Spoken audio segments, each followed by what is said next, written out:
Assalamualaikum warahmatullahi wabarakatuh.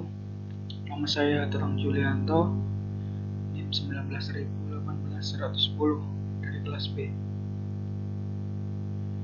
Sini saya akan menjelaskan tentang cardinality ratio constraint. Cardinality ratio constraint merupakan penjelasan batasan jumlah keterhubungan satu entitas dengan entitas yang lain. Dan untuk fungsi cardinality ratio constraint yaitu menjelaskan jumlah hubungan relasi dari entitas-entitas yang berpartisipasi.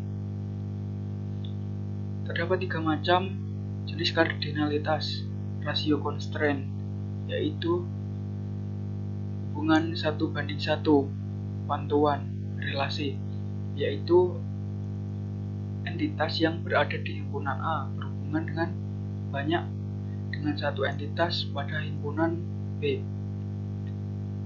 dan entitas pada himpunan B berhubungan dengan paling banyak satu di entitas himpunan A. Yang kedua, himpunan 1:M atau 1:banyak, yaitu entitas pada himpunan A dapat berhubungan dengan sejumlah entitas pada himpunan B, tetapi entitas yang berada pada himpunan B hanya dapat berhubungan dengan satu entitas dari himpunan A, ataupun sebaliknya.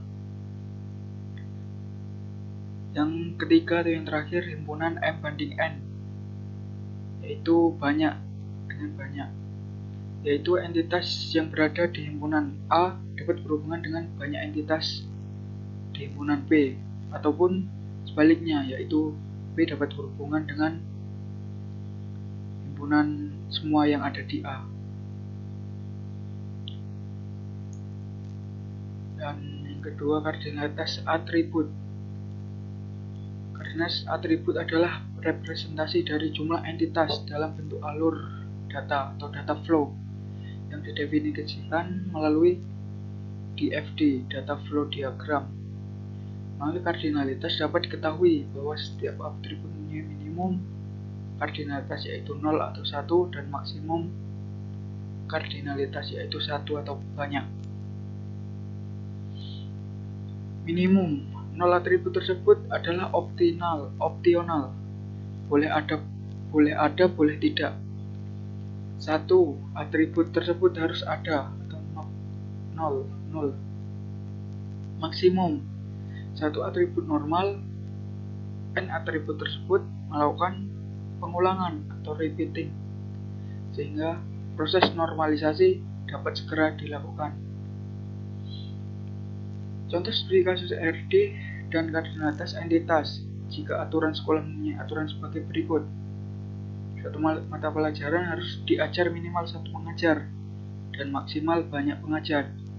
Seorang pengajar tidak boleh mengajar lebih dari 1 pelajaran. Maka hubungan cardinalitas entitas sebagai berikut. 1-to-many atau sama dengan 1:N.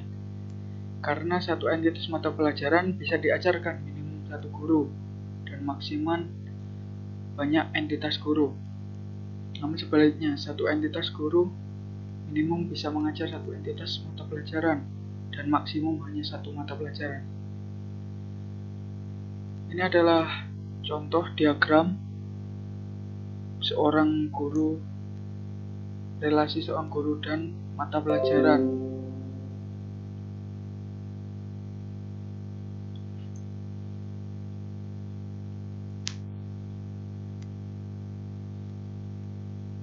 Nah, untuk yang terakhir, yang ketiga, penjelasan mengenai entitas lemah adalah merupakan entitas yang tidak mempunyai atribut kunci atau biasa disebut primary key. Entitas lemah diidentifikasikan dengan menghubungkan entitas tertentu dari tipe entitas yang lain ditambah atribut dari entitas lemah. Tipe entitas yang untuk mengidentifikasi suatu entitas lemah disebut identifying, sedangkan owner dan relasi yang menghubungkan antara entitas lemah dengan owner disebut identifying relationship. Nah, itu tadi penjelasan saya sedikit. Kurang lebihnya saya mohon maaf. Terima kasih banyak. Assalamualaikum warahmatullahi wabarakatuh.